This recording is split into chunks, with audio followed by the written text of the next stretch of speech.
Bueno, creo que a todos los había saludado. Hoy le dije al pastor Roberto que necesitaba hacer un paréntesis en los estudios de los grandes personajes bíblicos.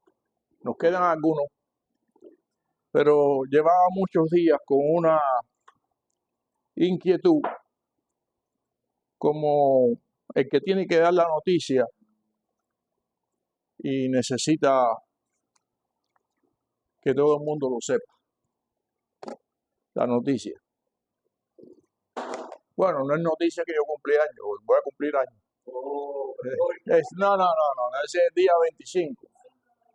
Nada más cumplo 68, una bobería. Ha hecho muchacho. Nada más 68, eso. Matusalén vivió 900 y pico, así que no. No, sí. Una bobería. Yo aspiro a vivir más que él, porque la vida eterna. Yo aspiro a la vida eterna, que eso no tiene fin, no tiene límite. Y espero que todos tengan esa aspiración. Yo tengo una noticia con una inquietud grande, y es ponerlos al día de los acontecimientos bíblicos y hablar de las profecías del fin, de las cuales la gente no menciona. Ese es mi tema. No sé si lo podrá terminar, pero yo siento que ustedes tienen que saber por dónde andamos.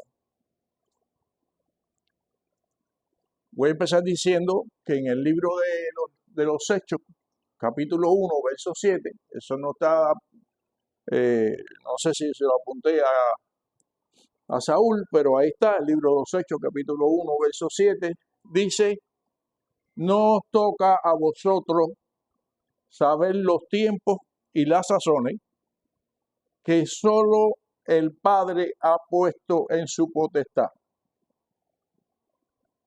Un verso tremendo. Hace unos días en las redes sociales se formó un alboroto que también la Biblia nos advierte de esos alborotos. Cuando digo, mira, Jesús está aquí, no le creas. Mira que está por allá, no le creas. Porque dice que como sale el sol del oriente al occidente, así todo el mundo va a ver cuando Él venga. Lo va a ver. Él vendrá por segunda vez en una nube y todo ojo le verá. No hace falta que alguien se pare y le diga, es aquí, está allá o está en el desierto. El alboroto que le hablaba es que salió una profeta por ahí que dijo tener revelaciones de parte de Dios, que el 18 de septiembre venía Jesucristo de este año. Ya pasó. Dice, yo estaba preocupado. Pero cuando llegué a la iglesia, si no hay nadie, entonces yo me quedé.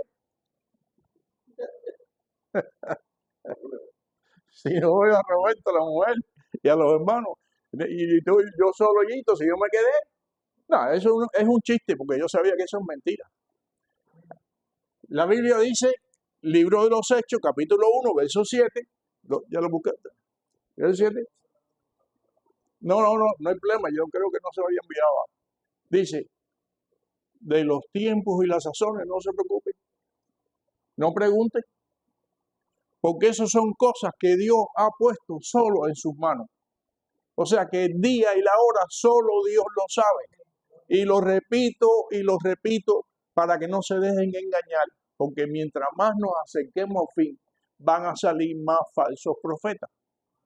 Mientras más nos acerquemos a que se comiencen a dar todas las cosas proféticamente escritas, más gente van a salir diciendo, a mí me dijo Dios que es tal día y más cual día. No le creáis, hermano, son mentiras.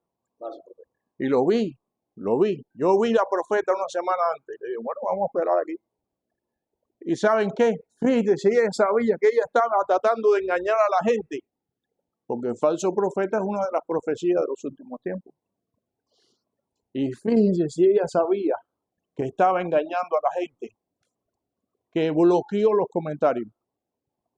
Dijo el anuncio y no permitió que nadie comentara. Entonces, ¿por qué? ¿Saben? La falsa profecía y el falso profeta va a estar en los últimos tiempos como la hierba mala en el campo. Aquí ya vemos unos cuantos de origen campesino, ¿verdad, Roberto? ¿Qué es lo que mejor crece en el campo? La hierba mala, el marabú. La hierba mala, el árbol de buen fruto da trabajo cultivarlo. El árbol de buen fruto, escuchen esto, da trabajo cultivarlo. Lo tienes que guataquear, lo tienes que abonar, lo tienes que regar. La hierba mala no. Te la pone ahí. Yo he visto hierba cualquiera, simple, saliendo por la orilla del portal de mi casa, adelante. En el cemento y en el driveway, que es puro cemento, entre las grietas crece la hierba mala. No necesita ni tierra. A mí eso me llama la atención. Nunca he visto salir una mata de guayaba del driveway. Qué bueno, ¿verdad? Sería. Ni de mango, ni una mata de coco, ni aguacate, ni una muy buena. Siempre crece la hierba mala en el terreno, en cualquier terreno. Bueno, ¿sabes? Eso es parte de la profecía. Hoy vamos a empezar. Yo primero voy a empezar con un pasaje que está en el Evangelio según Mateo, capítulo 25.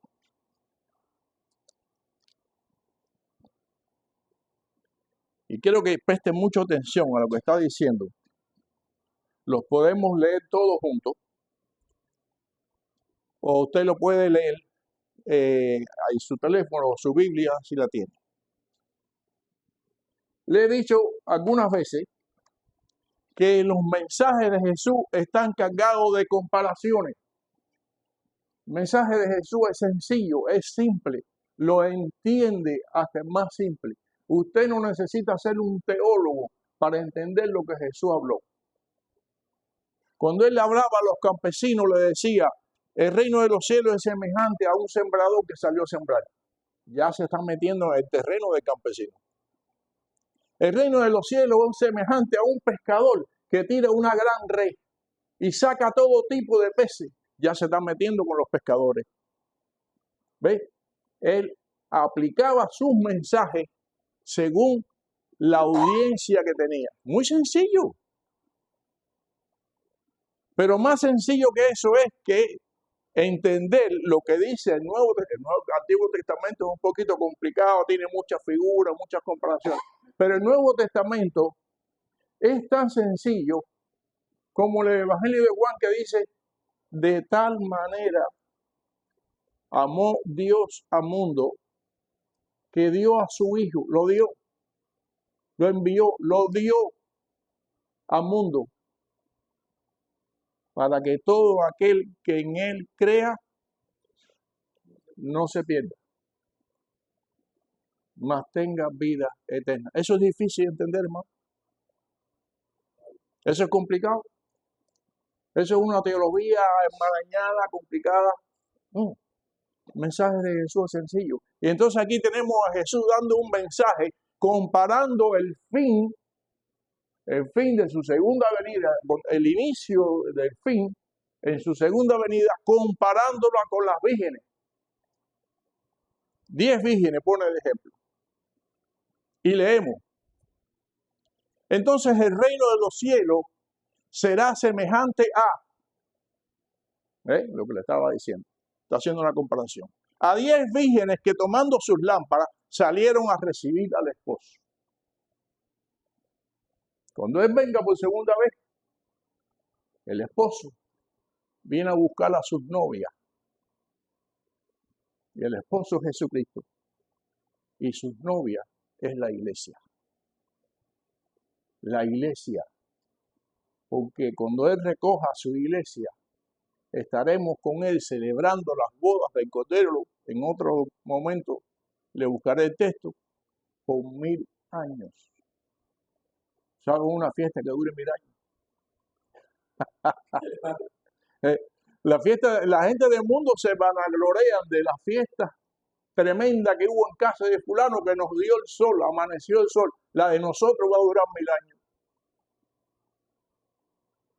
El novio viene a buscar, el esposo viene a buscar la novia. 5 de ellas eran prudentes y 5 eran insensatas.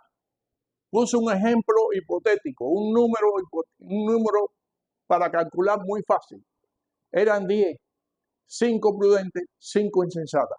Si sacamos el porciento, hermano, a ver, yo tengo un monitor aquí que está escapado. Mitad y mitad. Mitad y mitad. 50%. Escuche esto. El 50% de lo que hoy existen llamados cristianos no se van para las bodas del Cordero. Eso es, a mí me da temor, eso es impresionante. Como yo conozco gente en iglesia por ahí, para mí es impresionante. Pero va a pasar. Va a pasar. Tristemente va a pasar.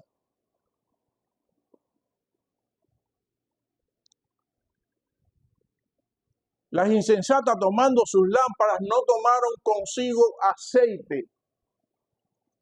¿Qué simboliza el aceite en la iglesia? ¿Qué simboliza?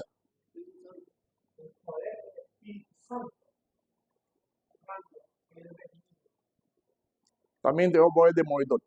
Tranquilo. También te voy a poner de monitor. Voy a tener 2 monitores. No hay mucha gente, pero voy a poner 2 monitores.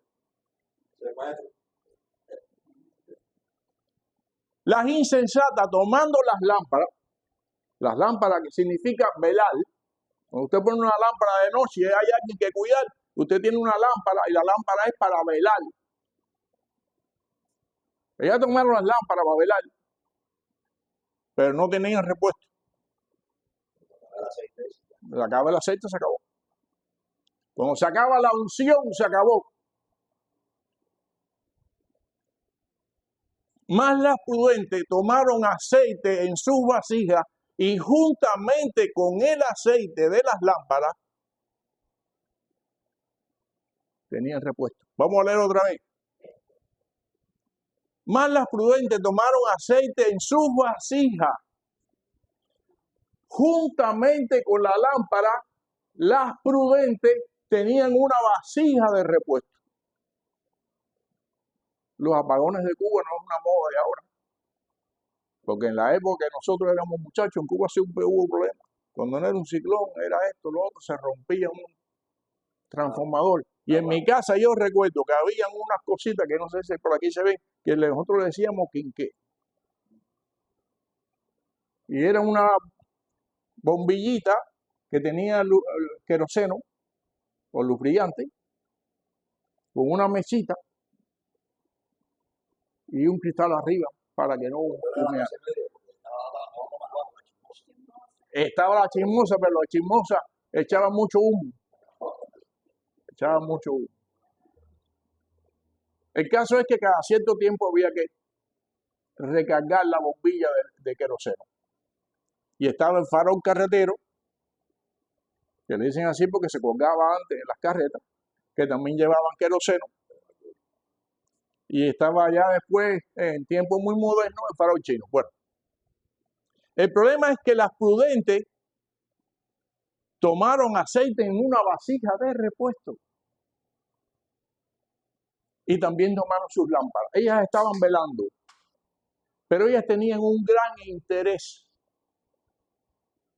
en que su lámpara no se quedara sin aceite. Como el interés que tiene que quedar, que tiene que tener, que tiene que poseer el pueblo de Dios, de velar en todo tiempo, orando con acción de gracia y súplica delante del Señor. El pueblo de Dios, si pierde esa visión, se va a quedar con el 50% que se va a quedar. Sí, hermano. Sansón quiso enfrentar a los enemigos, pero ya no tenía nada.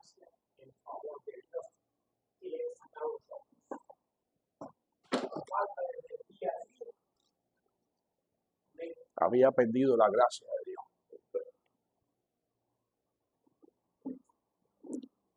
Si nos guiamos por el pelo, yo no tengo ninguna gracia tampoco, y tú menos.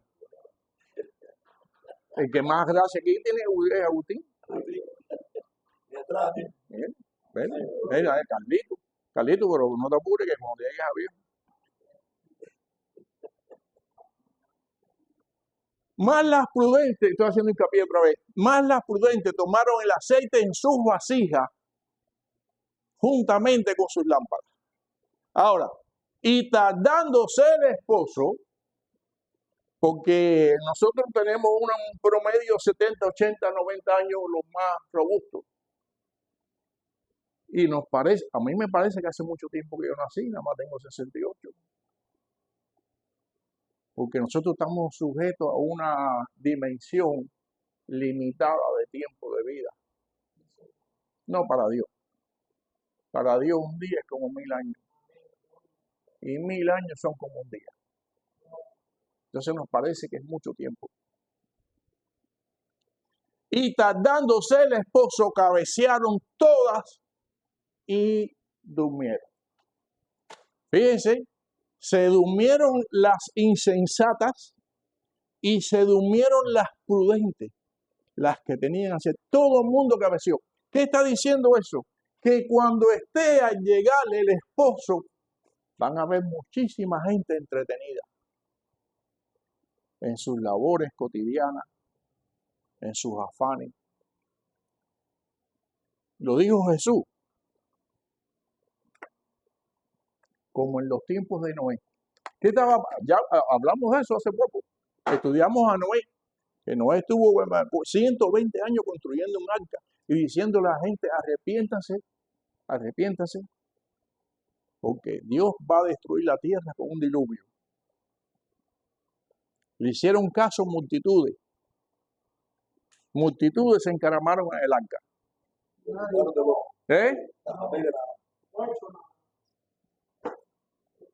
Arrepiéntese. Esta predicación, con estas cosas, ahorita va a cumplir 100, en el 33 va a cumplir 2000 años.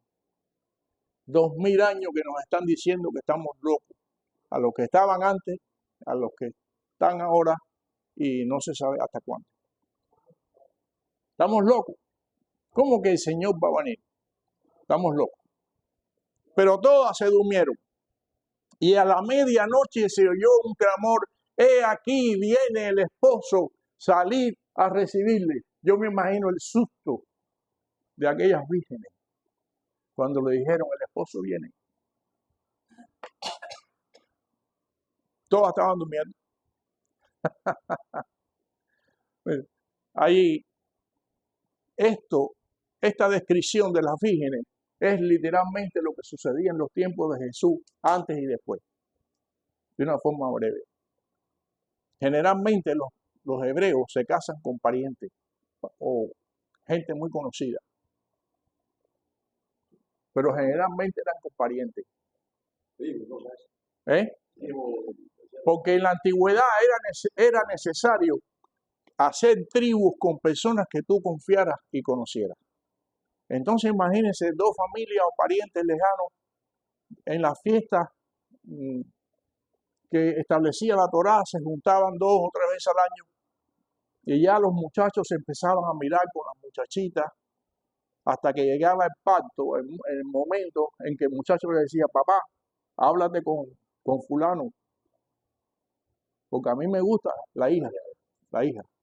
Y esa era la forma, los padres se reunían y hacían un pacto.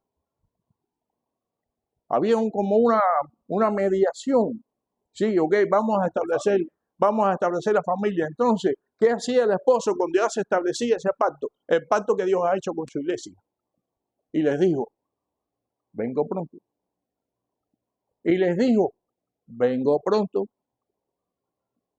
vengo en breve. Bueno, había un pacto y el esposo entonces se iba por el espacio de una cuarentena, porque las mujeres tenían que vivir en casa de sus esposos.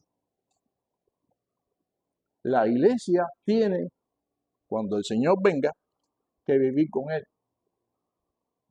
y ahí celebrar las bodas del Cordero. Y entonces el hombre se retiraba a crear condiciones porque vivían en comunidades, la familia no se separaba, una no vive en Naples, la otra en Tallahassee y la otra no. Eso no existía en ese tiempo. Las familias vivían juntos. Dios las hizo para que vivan juntos. Los tiempos modernos han cambiado muchísimo a las costumbres. Entonces el hombre se retiraba a hacer aposento para la esposa, futura esposa. Pero ya estaba el matrimonio hecho. Ya Jesús había dado la sangre en la cruz del Calvario para tener a una esposa virgen esperando aquí en la tierra el día que venga a buscarla. Ya está hecho el pacto, hermano. No hay más pacto que hacer. Y entonces cuando él terminaba las condiciones y preparaba los aposentos para la novia, salía el día que terminara, era aproximadamente 40 días más o menos, el día que terminara de tener el aposento listo, Jesús dijo, voy pues a preparar lugar para vosotros. Y donde yo esté, estoy mezclando, y donde yo esté, vosotros también estaréis. Entonces venía el esposo después de haber terminado el aposento para su novia, y salía todas las familias y conocidos del esposo tocando pandereta y haciendo fiesta, porque había una boda. Venían todos cantando por el camino, pandereta, fiesta y alegría, porque el esposo iba a recoger a su esposa. El problema está que cuando llegó a casa de la esposa, o de la futura esposa, la esposa estaba en chancleta y batecasa y con rolo puesto.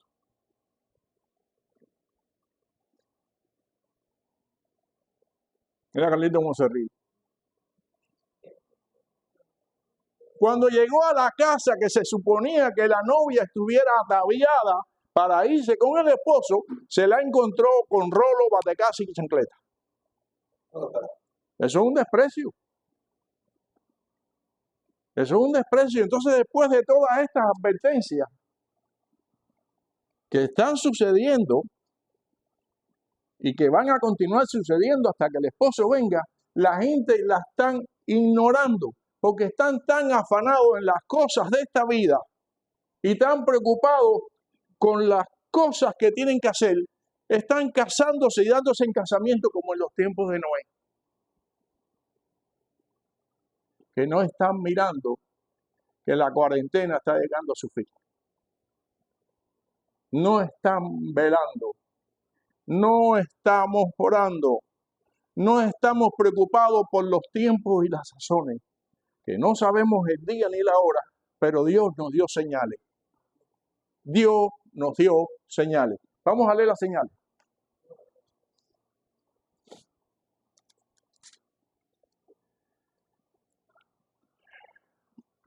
Mateo 24 a partir del verso 3.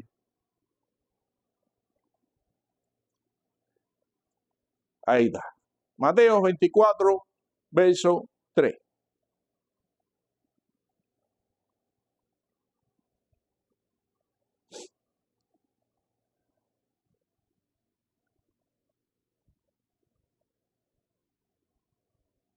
El 24. Ahí ya, ahí está, ahí está. Ahí está. El 24. Ahí está. ¿Lo tenías en la pantalla? Ah, bueno, no importa, el verso 3. Ok, leemos. Verso 3.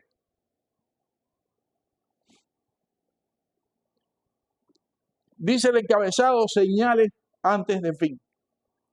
Y estando sentado en el monte de los olivos, los discípulos se acercaron aparte y le diciéndonos, dinos, ¿cuándo serán estas cosas?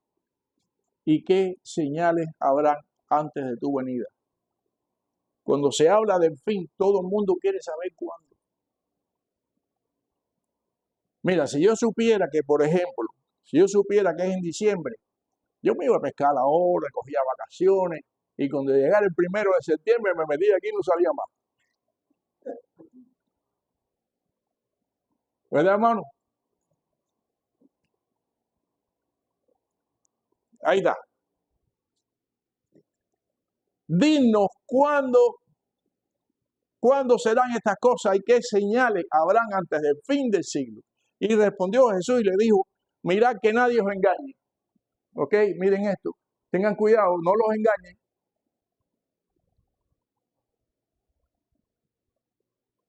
Porque vendrán muchos en mi nombre, como aquella mujer que vi hace unos días para atrás, diciendo yo soy el Cristo. Han habido muchos Cristos. Aquí han habido, aquí en Miami han habido Cristo. Han habido, y en Puerto Rico, y allá en, ¿cómo se llama el señor ese que lo está preso ahora por violar?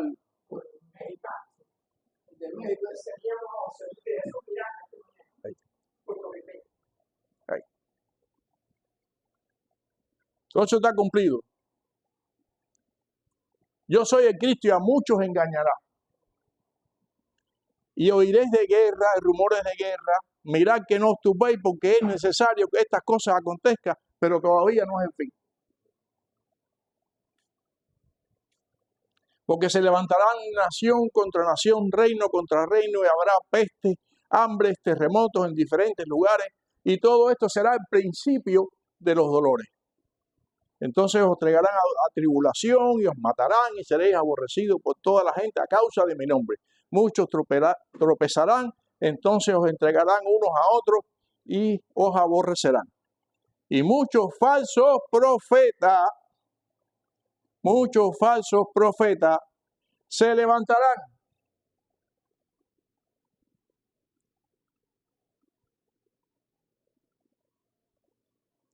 Y engañarán a muchos, y por haberse multiplicado la maldad, el amor de muchos se enfriará.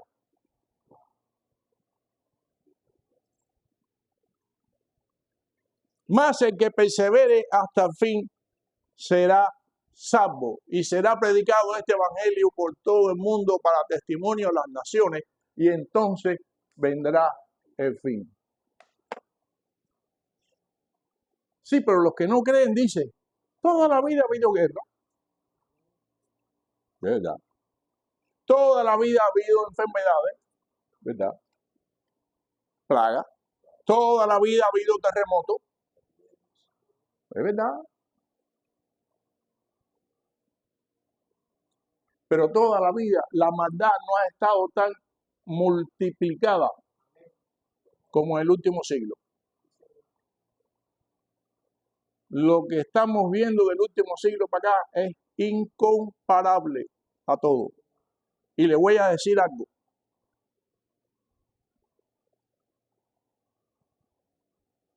En el último siglo han habido 2 guerras mundiales. 2 guerras mundiales. Antes la tribu tal atacaba a la más cual para esclavizarla o para robarle, y de ahí guerras mundiales, 2 en el último siglo.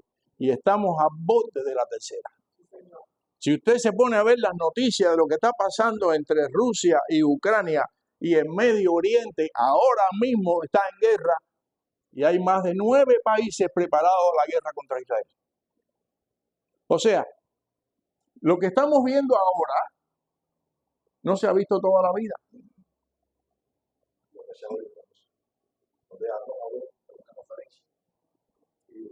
Que yo ponga la presidencia, voy a pagar la guerra a Ucrania, porque va a tener consecuencias devastadoras para el mundo. Esta va a ser la última.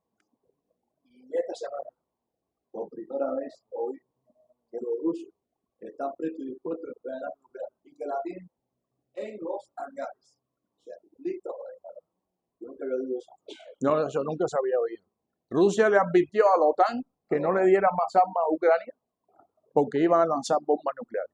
Bueno, son rumores de guerra y guerra. Pero lo que es cierto es que nunca antes visto estamos viendo ahora. Ahora, esta profecía también ha sido motivo de burla. Cantidad de gente han dicho, pero toda la vida hay guerra y toda la vida ha habido peste y toda la vida ha habido terremoto. Le voy a dar una estadística, la puede buscar en Google. Es verdad que toda la vida ha habido terremotos, pero en el último siglo, la cantidad de estadísticas de terremotos registrados desde 1900 a 1950 es una cifra X. Pero de 1950 al 2000, 3 veces más terremotos. Si alguien no quiere ver eso, que no lo vea. O sea, la cifra que en 50 años se dio de terremoto, en los últimos 50, del 50 al 2000, 3 veces más.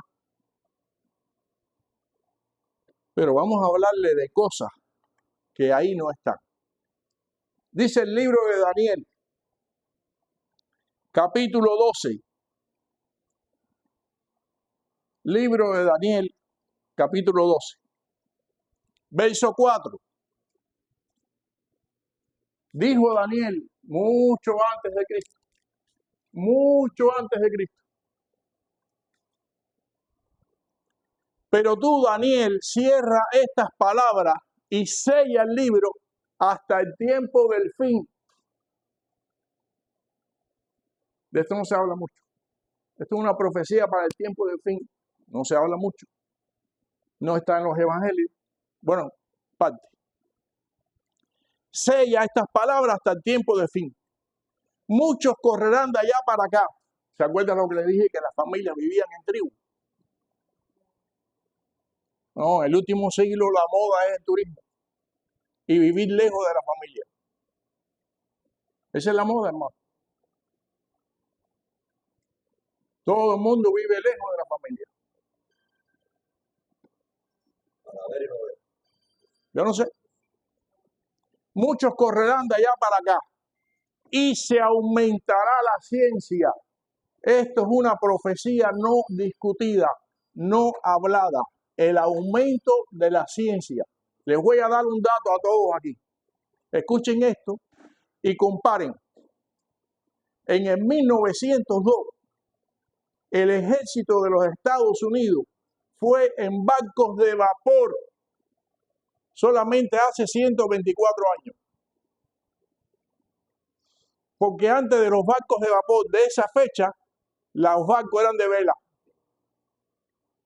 Y entonces, ¿qué pasaba con los 5.000 y pico de años para atrás? Nadie inventaba nada, lo único que se inventó fue una rueda. Lo único que la humanidad inventó en los 5.000 años de existencia y algo más fue una rueda, una flechita, una ballestica, cosas así, bobería. Pero en los últimos 124 años, el ejército de los Estados Unidos entró a Cuba para terminar la guerra hispano-cubana por el puerto de La Habana y por el puerto de Santiago de Cuba. ¿Y sabe cómo se bajaron los marines? Tanques de guerra, anfibios, aviones.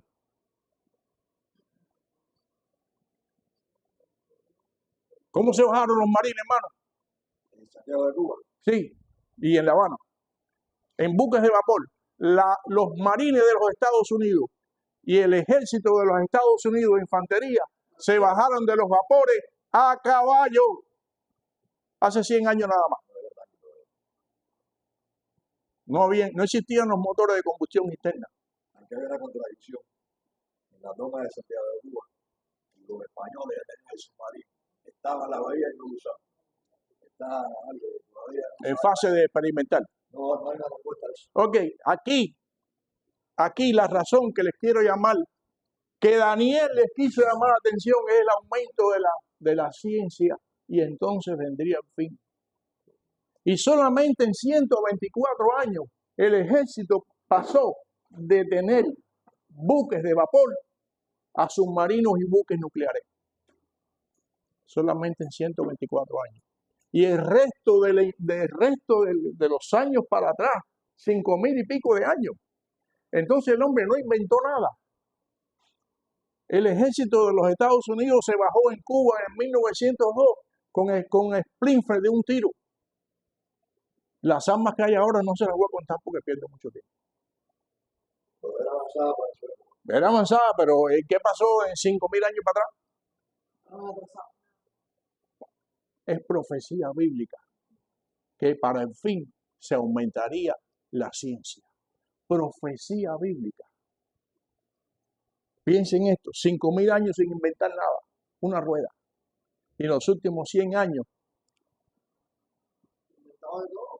dame tu teléfono, préstame tu teléfono.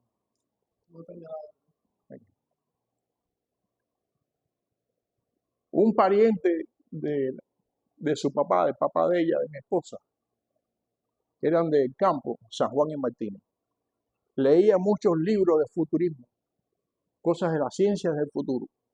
Y les decía a los campesinos cuando se reunían por las noches a conversar, porque no había más nada que hacer, acuérdense que no había televisor. No existía el televisor. Y cuando se reunían en las noches, él que leía muchas cosas de ciencia futura, decía, van a llegar unos años en que un guajiro aquí con una guataca limpiando el terreno va a poder estar hablando del cabo de la guataca con uno en La Habana.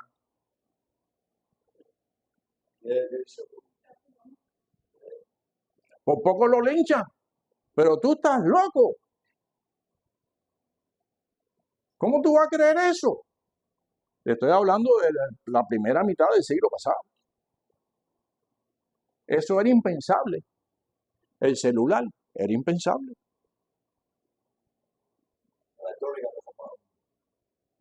No, hermano, la velocidad con la que el mundo ha desarrollado la ciencia es cumplimiento del libro de Daniel.